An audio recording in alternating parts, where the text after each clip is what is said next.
오늘 우리에게 주시는 말씀은 세 곳입니다.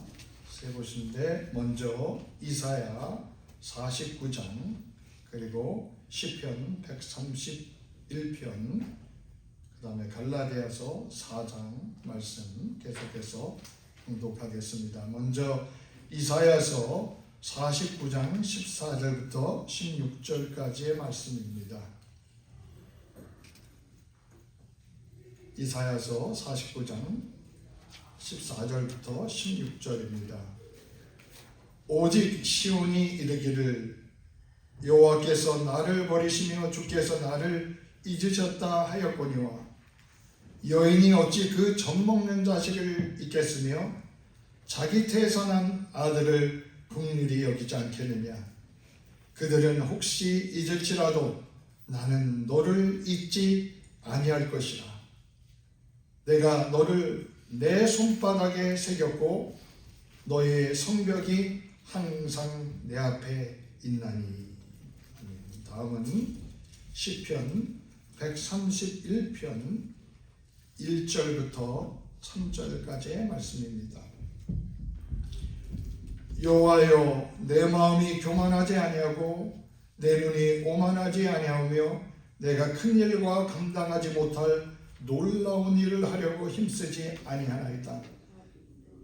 실로 내가 내 영혼으로 고요하고 평온하게 하기를 젖된 아이가 그의 어머니 품에 있음 같게 하였나니 내 영혼이 젖된 아이와 같도다. 이스라엘아, 지금부터 영원까지 여호와를 바랄지어다. 다음으로 갈라디아서 4장 19절과 26절부터 28절의 말씀입니다. 나의 자녀들아, 너희 속에 그리스도의 형상이 이루기까지 다시 너희를 위하여 해산하는 수고를 하나니 오직 위에 있는 예루살렘은 자유자니 곧 우리의 어머니라. 기록된 바 잉태하지 못하는 자여 즐거워하라. 산고를 모르는 자여 소리질러 외치라. 이는 홀로 사는 자의 자녀가 남편 있는 자의 자녀보다 많음이라 하였으니 형제들아, 너희는 이삭과 같이 약속의 자녀라. 아멘. 이는 살아계신 하나님의 말씀입니다. 오늘은 Mother's Day입니다. Happy Mother's Day. 어머니들에게 하나님의 위로가 함께 하시기를 바랍니다. 세상에서 가장 아름다운 단어가 있다면 어머니가 아닐까요? 그냥 부르기만 해도 좋아지는 이름, 때로는 또 생각만 해도 눈물이 나오는 이름, 어머니 아닐까요? 어머니는 우리가 이 땅에 나오도록 10달을 품어주신 분입니다. 그리고 우리에게 세상에서 처음으로 사랑을 가르쳐준 분입니다. 어머니 마음이라는 한국 노래가 있죠. 참 좋은 노래입니다. 나실 때 괴로움 다 잊으시고 기르실 때 밤낮으로 애쓰는 마음 진자리 마른 자리 가라앉히시며 손발이 다닳도록 고생하시네. 하늘 아래 그 무엇이 높다 하리요. 어머니의 희생은 가히 없어라. 한국 어머니들을 너무 잘 묘사한 그런 가사입니다. 이 가사는 국문학자이자 시인인 양주동 선생이 작사한 곡입니다. 미국은 1914년부터 5월 둘째 주일을 어머니를 기리는 마더스데이로 지킵니다. 한국 교회는 아버지와 어머니를 함께 기리는 어버이 주일로 지킵니다. 두 전통의 차이가 약간 있지만 그 뿌리는 하나입니다. 내 부모를 공경하라. 내 부모를 공경하라는 하나님의 말씀입니다. 찬송가 Amazing Grace, 나 같은 죄인 살리신 그 유명한 찬송이 있죠. 나 같은 죄인 살리신 그네 놀라워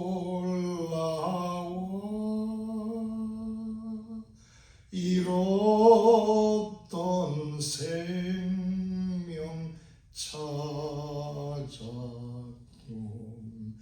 이 찬송을 작사한 분이 존 뉴턴입니다. 존 뉴턴의 어머니 이름이 메리인데 굉장히 독실한 신자였습니다. 메리는 아들 뉴턴을 무릎에 가까이 놓고 매일 성경을 읽어주고 기도해주며 하나님의 말씀을 외우게 했습니다. 그런데 뉴턴의 어머니 메리가 뉴턴이 7살 때 세상을 떠났습니다. 어머니를 잃은 뉴턴의 삶은 심하게 흔들렸습니다. 방황하고 갈등하다 어떻게 해서 노예선에서 노예를 나르는 일을 하게 되고 결국 노예선에서 노예를 나르는 선장이 되어서 아프리카와 대서양을 오가면서 노예 무역에 깊이 빠져들었습니다. 1748년 대서양 한가운데서 노예를 데리고 오다가 심한 폭풍을 만났습니다. 배가 침몰할 것 같습니다. 죽음이 눈앞에 보이는 순간에 뉴턴은 하나님 앞에 무릎을 꿇었습니다. 어린 시절에 어머니의 무릎에서 들었던 그 기도 소리와 말씀이 떠올랐습니다. 뉴턴은 폭풍 가운데서 무릎을 꿇고 하나님 앞에 나아갔습니다. 그리고 폭풍 가운데 건짐을 받았습니다. 훗날 뉴턴은 그렇게 고백했습니다. 어머니가 7살 때 내 마음에 심어진 믿음의 씨앗이 30년이 지나 폭풍 속에서 싹을 틔웠습니다. 라고 그렇게 고백을 했습니다. 기도하는 어머니가 심은 믿음의 씨앗은 결코 사라지지 않습니다. 여러분들도 자녀들을 위해서 기도할 때 당장 응답이 없다고 낙심하지 마십시오. 그 기도는 언젠가 반드시 싹을 틔우고 열매를 맺게 되어 있습니다. 뉴턴의 이야기는 단지 한 개인의 감동적인 이야기로만 끝나지 않습니다. 이 이야기는 교회가 어떤 곳이어야 하는가 하는 것을 보여주는 이야기이기도 합니다. 켈빈은 그의 명저 기독교 강요에서 이렇게 말했습니다. 교회를 어머니로 삼지 않는 사람은 하나님을 아버지로 모실 수 없다. 우리를 낳고 젖먹여 기르며 믿음 안에서 자라게 하는 것이 교회이다. 교회의 품 밖에서는 생명을 얻을 수도 없고 구원을 기대할 수 없다고 했습니다. 초대교회 교부 키프리안, 그 다음에 성 어거스틴, 종교개혁자 루터, 켈빈 모두가 교회는 어머니라는 그런 개념에 동의했습니다. 이 개념이 어디서 왔습니까? 바로 성경으로부터 온 것입니다. 어떤 점에서 교회가 어머니와 같습니까? 첫 번째, 교회는 어머니처럼 생명을 잉태하는 곳입니다. 세상에서 유일하게 생명을 잉태하고 낳는 분이 어머니입니다. 10달 동안 자신의 몸을 희생하면서 한 생명을 지켜냅니다. 그 고통은 설명하기 어렵고 그 사랑은 계산할 수 없는 것입니다. 사도 바울은 갈라디아서 4장 19절에서 이렇게 말씀합니다. 자녀들아, 너희 속에 그리스도의 형상이 이루어지기까지 다시 너희를 위하여 해산하는 수고를 하노라. 사도 바울이 해산하는 수고를 한다고 어머니의 해산에 비유해서 말씀했습니다. 영어 성경이 이렇게 되어 있습니다. I am again in the pain of childbirth until Christ is formed in you. 교회는 영혼을 품고 그리스도의 형상이 이루어지기까지 해산의 수고를 하는 것입니다.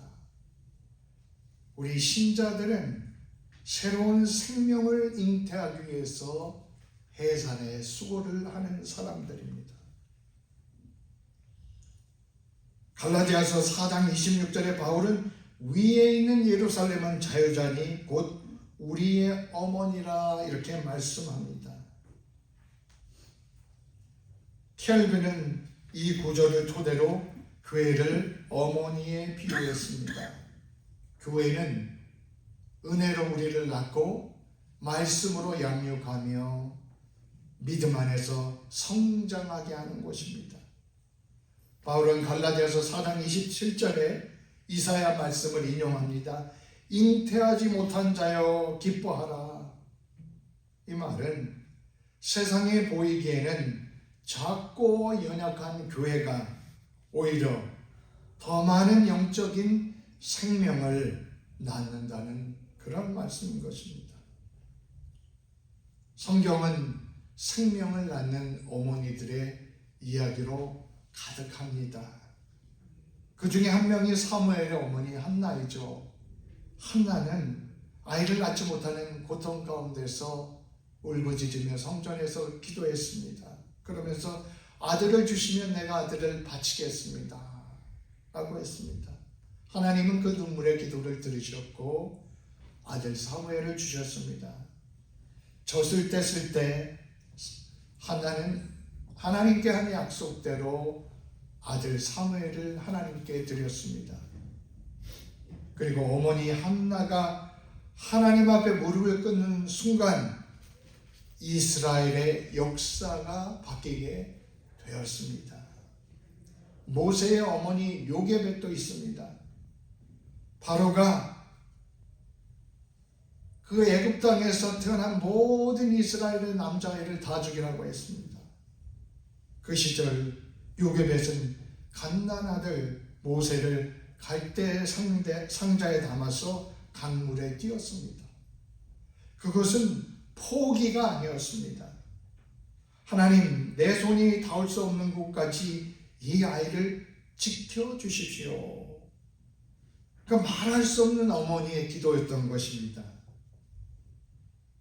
요게벳의 믿음의 행동이 출애굽의 역사를 이끄는 모세를 살려냈던 것입니다. 디모데의 어머니 유니게와 외할머니 로이스도 그렇습니다. 다윗은 디모데에게 편지를 쓰면서 이렇게 말했습니다. 디모데야, 내 속에 거짓 없는 믿음이 있도다. 그 믿음은 먼저 너의 외할머니 로이스와 그리고 내 어머니 유니게 속에 있더니 라고 그렇게 적었습니다. 그 믿음은 거창한 것이 아니었습니다. 날마다 어린 아들 디모데 곁에서 성경을 읽어주고 기도해 주는 것이었습니다. 그 조용한 신앙의 씨앗이 초대교회를 이끈 디모데를 만들어냈던 것입니다. 지금 말씀드렸던 어머니들에게는 한 가지 공통점이 있습니다. 자녀를 자신의 품이 아니라 하나님의 손에 올려드렸다는 것입니다. 자녀를 자신의 품에만 품는 사람이 있습니다. 거기까지가 아닙니다. 우리 자녀를 우리 자신의 품에만 품는 것이 아니라 그 자녀들을 하나님의 손에 올려드려야 합니다. 기도하는 어머니가 심은 씨앗은 반드시 하나님께서 거두시게 되어 있습니다. 한국교회사에서 사랑의 원자탄이라 불리는 손양원 목사님이 있습니다. 여수 순천 사건 때 그 손 목사님은 두 아들을 공산주의자에게 잃었습니다. 그리고 얼마 후에 손양원 목사님도 공산당에게 순교를 당하게 되었습니다. 그런데 이 모든 것을 가까이서 지켜보아야 하는 한 분이 계신데 바로 손양원 목사님의 어머니였습니다. 두 손자가 공산주의자의 총에 맞아 죽고 아들까지 순교하게 되면 어떻게 될까? 그 어머니가 무너질 거라고 생각을 했습니다. 그런데 그 어머니는 이렇게 고백했다고 합니다. 내 아들이 주님 앞에 순교자가 되었으니 이 어미가 어찌 슬퍼하기만 하겠습니까? 오히려 감사합니다. 주님 감사합니다. 이렇게 말했다고 합니다. 손양원 목사님은 언젠가 그렇게 말한 적이 있습니다. 내가 믿음을 가질 수 있었던 것은 어머니 기도 때문입니다. 라고 말했습니다. 어머니의 기도는 믿음의 요람입니다. 그 무릎에서 태어난 믿음은 순교의 자리에서도 흔들리지 않는 믿음이 되는 것입니다. 교회는 손양원 목사님의 어머니처럼 영혼을 낳는 것입니다. 기도와 눈물과 헌신과 기다림 속에서 예수 믿는 사람들이 태어나도록 그렇게 만들어가는 것입니다. 사도 바울이 해산하는 수고를 하노라 한 것처럼 우리 믿는 사람들은 주님의 뜻을 따라 영혼을 잉태하기 위해서 해산하는 수고를 하는 것입니다. 내가 품어야 할 영혼은 누구입니까? 내 가족, 친구, 이웃 중 한 사람을 생각해 보십시오. 그 한 사람을 위해서 기도해 보십시오. 그리고 마음이 열릴 때 그분을 예배에 초대해 보십시오. 이 모든 수고가 해산의 수고에 동참하는 일입니다. 두 번째로 교회는 어머니처럼 생명을 품습니다. 교회는 생명을 낳는 것에서 멈추는 것이 아니라 낳은 생명을 어머니처럼 품어야 합니다. 어머니는 자녀가 자랄 때만 사랑하지 않습니다. 오히려 어머니는 자녀가 실패했을 때, 실수했을 때 더 안타까워지고 그 자녀를 품어줍니다. 오늘 본문 이사야서 49장 14절부터 하나님께서 하나님의 백성을 얼마나 깊이 품으시는지를 어머니의 언어로 표현하고 있습니다. 여인이 어찌 젖먹는 자식을 잊겠으며 자기 태에서 난 아들을 긍휼히 여기지 않겠느냐? 그들은 혹시 잊을지라도 나는 너를 잊지 아니할 것이라. 내가 너를 내 손바닥에 새겼고 라고 말씀합니다. 이스라엘 백성은 탄식했습니다. 여호와께서 어떻게 우리를 잊으신 것은 아닙니까?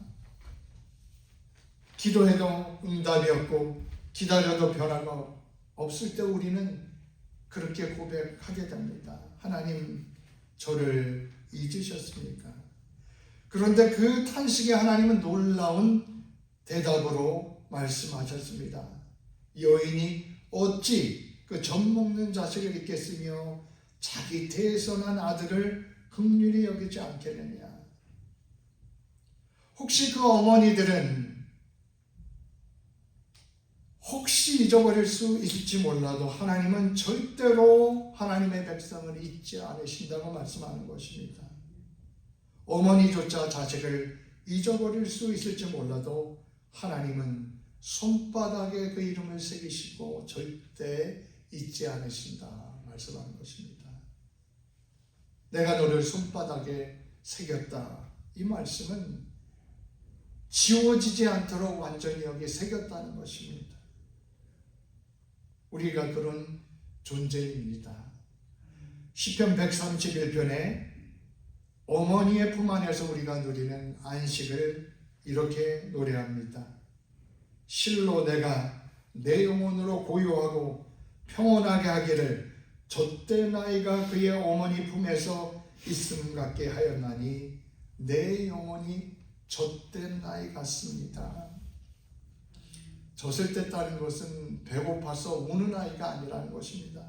젖을 먹고 평안하고 배도 부르고 그러면서 어머니의 품 안에 안겨있는 그런 모습입니다. 우리도 그렇습니다. 때로는 아무것도 증명하지 않아도 됩니다. 그냥 하나님의 품에 젖된 아이처럼 그냥 누워있으면 됩니다. 그것이 하나님 안에 우리가 누리는 평안입니다. 영성신학자 헨리 나우엔이라는 분이 있죠. 그분의 책이 지금도 많이 읽히는데요. 헨리 나우엔이 어느 날 러시아에 있는 상테브로크, 세인피터스부르크에 있는 미술관에서 렘브란트의 그림 탕자의 귀환 Return of the Prodigal Son 그림 앞에서 몇 시간째 홀로 앉아 있었습니다.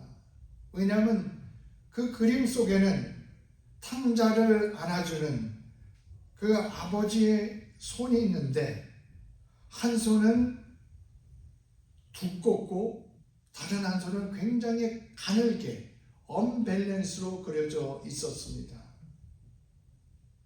나우엔은 깨달았습니다. 렘브란트는 알고 있었다. 하나님은 아버지이시면서 동시에 어머니이시다. 두 손이 돌아온 탕자를 품고 있었다. 정죄하지 않고 묻지 않고 그저 품는다. 그리고 이런 깨달은 가운데 헨리 나우엔은 탕자의 귀환이라는 책도 쓰게 되었습니다. 교회는 바로 그 두 손 같은 곳이어야 합니다. 아버지의 손처럼 든든하기도 하지만 어머니의 손처럼 부드럽게 품는 공동체여야 합니다. 사업의 실패로 자포자기한 채 어머니 집에 들어온 청년이 있었습니다. 그는 아무 말 없이 방에 처박혔습니다. 어머니는 아무 이야기도 하지 않았습니다. 매일 밥상을 정성스럽게 차려서 그 아들에게 가져다 주었습니다. 며칠 있다가 그 아들은 어머니에게 질문했습니다. 어머니, 왜 아무런 질문을 안 하세요? 그 어머니가 대답했습니다. 말보다는 밥이 먼저 필요한 것 같았다. 그렇습니다. 교회는 말보다 밥상을 먼저 차려야 할 때가 있습니다. 정죄보다 기다림이, 훈계보다 포용이 먼저일 때가 있습니다. 오늘 우리가 매달 봉사하는 코리안 런천을 하는데 섬김의 실천입니다. 우리가 코리안 런천을 통해서 영어권 교우들에게 정성껏 차린 따뜻한 한 끼를 대접합니다. 말로 전하기 어려운 격려를 그 음식에 담아서 건네는 것입니다. 오늘은 어머니 날임에도 불구하고 많은 분들이 수고하십니다. 자신을 위한 날에 오히려 다른 사람을 위해 밥을 짓는 것, 그것이 어머니의 사랑이고 교회의 품인 줄로 믿습니다. 장신대 총장으로 심호하셨던 김운영 목사님이 있는데 설교학 교수입니다. 학생들을 설교 훈련을 시키는데 어느 학생이 나와서 이제 자기 순서에 설교를 하는데 그 학생의 설교적 얘기가 이 목사님을 눈물을 흘리게 했다고 합니다. 이 학생은 설교 중에서 자기 친구 어머니에 대한 이야기를 했다고 합니다. 친구 어머니가 80이 훌쩍 넘었는데 어느 날 치매가 와서 아무도 알아보지 못했다고 합니다. 손주들도 알아보지 못하고 심지어 아들까지 알아보지 못했습니다. 그런데 어느 날 이 친구 어머니가 갑자기 시계를 보더니 어디론가 막 가는 것이었습니다. 뒤따라가 보니 친구 어머니가 교회로 가더라는 것입니다. 그리고 거기서 기도를 하더라는 것입니다. 아들조차 알아보지 못하던 그 친구 어머니가 그 기도할 때는 신기하게도 아들, 딸 이름을 술술 외면서 또 손주들의 이름까지 줄줄이 말하면서 기도를 하더라는 것입니다. 치매로 자식의 얼굴은 잊었지만 그 이름은 잊지 않았습니다. 왜냐하면 그 이름이 기도 속에 그분의 영혼 속에 깊이 새겨져 있기 때문이 아니겠습니까? 이사야서 49장 16절의 말씀에도 그렇게 말씀합니다. 하나님께서 내가 너를 내 손바닥에 새겼다. 내가 너를 내 손바닥에 새겼다. 이런 것처럼 우리도 우리의 손바닥에 새겨야 될 이름들이 있습니다. 영혼을 품고 우리의 자녀와 우리의 자손들을 우리의 손바닥에 새겨야 됩니다. 그리고 우리의 자녀 자손을 넘어서 우리가 구원하고자, 하나님께서 구원하고자 하는, 그래서 우리가 인도하고자 하는 그분들의 이름을 우리의 손바닥에 새기고 기도해야 되는 줄로 믿습니다. 자, 한일tun의 어머니가 심은 씨앗이 30년 만에 싹을 틔웠습니다. 손양원 목사님의 어머니가 드린 기도가 순교자의 믿음을 만들어냈습니다. 80대 훌쩍 넘은 친구 어머니의 영혼에 생긴 그 이름들이 치매의 순간에도 기도하게 했습니다. 하나님의 손바닥에도 우리의 이름이 새겨졌다고 말씀합니다. 오늘 어버이 주일을 맞아서, 마더스데이를 맞아서 이 자리에 계신 모든 어머니들에게 하나님의 위로와 축복이 함께 하시기를 기도합니다. 여러분의 기도가 있었기에, 여러분의 헌신이 있었기에 여기까지 올 수 있었습니다. 여러분 끝까지 여러분 힘내시고 오늘 말씀 속에 있는 어머니처럼 기도로서 손바닥에 새기며 이렇게 기도의 어머니로 평생을 계속해서 나아가는 모든 분들이 되시기를 축원드립니다. 기도하겠습니다. 아버지 하나님 감사드립니다. 우리의 이름을 주님의 손바닥에 새기셨다고 말씀하시는 그 하나님의 사랑을 믿습니다. 감사드립니다. 이 자리에 계신 어머니들 한 분 한 분을 위로하시고 복 내려 주시옵소서. 어머니들의 기도와 눈물이 자녀와 자손의 믿음이 되게 하옵소서. 우리 교회가 어머니처럼 생명을 갖고 어머니처럼 품는 공동체가 되게 하옵소서. 젖대 나이가 어머니 품에 안기듯이 우리 교회에 올 때 지친 영혼이 우리 교회 안에서 평안을 누리게 하는 그런 교회를 저희들이 만들어갈 수 있도록 믿음과 지혜와 능력을 더하여 주시옵소서. 예수님 이름으로 기도드립니다. 아멘.